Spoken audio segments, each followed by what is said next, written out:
this is Pixie doing another video. So I was just talking to a chap, and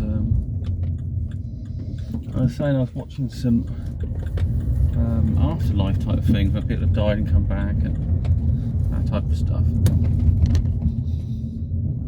And he said, well, I've done that. And I thought, have you? And he said, yeah, when I was an adult, I had my tonsils out and that was all fine. I went home and I hemorrhaged, and you know, I called up the paramedics and said I've had about 2 pints, lost about 2 pints of blood, and they thought of it, oh, are you sure? You know, they didn't really believe him.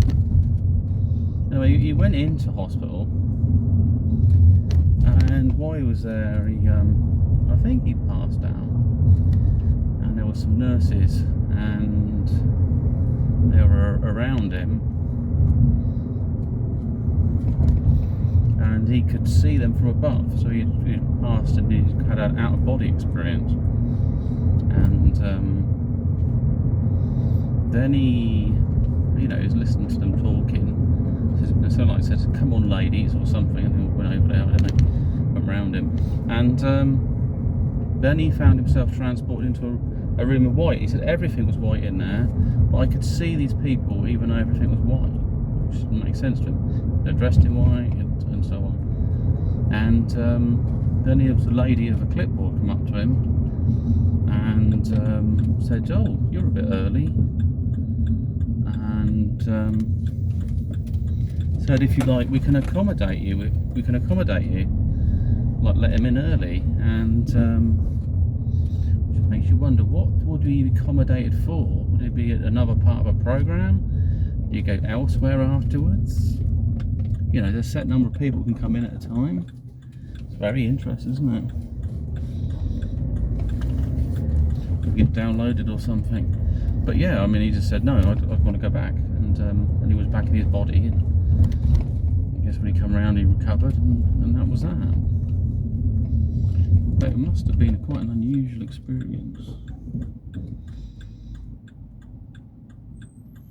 And there's just so many people having these experiences. They can't really put their finger on. And it leaves a kind of sense of hope. That's the thing. Whether someone's a believer or an unbeliever, they have to look at the psychological benefits of having an afterlife belief, or whatever that might be. I mean, people might think you might die, but they might also think that you're a part of something else. I mean, it's nice to think that beyond that. At some point I'll be working on some other book, I think religious book or some sort. There was a couple. I guess I'm starting to get a bit more time for myself. I've just got to do some courses. I think plot how I'm going to write it, and maybe start writing things. So I think one of them was about, I wanted to look into the alien thesis, alien astronaut theory.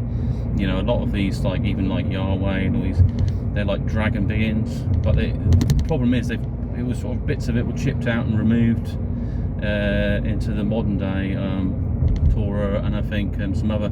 So it's getting right to the roots of an older book to make sense of it.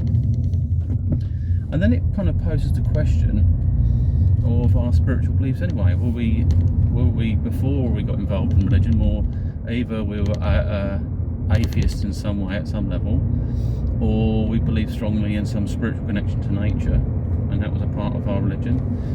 And then some beings come along and said, hey, guess what, you need to be really following me, I'm your Lord, you know, do good by me and I'll do good by you. And so because people couldn't comprehend, they're already involved in a spiritual worship of nature. These were manifestations of nature in a sort of higher form of themselves, and so they could sort of relate to it. Or the actual, when they made them, I am your creator. You can imagine if they said that. So you are our God. You know, it's kind of trying to relate if it modified a human in some way.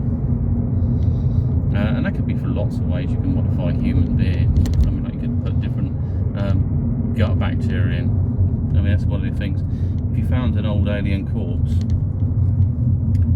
it is likely, I mean, bacteria probably could be dead, but genetic structure in it whether they switch on and off genes, and if you're a hybrid of that species, you've probably still got these genes, and they might be latent in you. They're just not being accessed.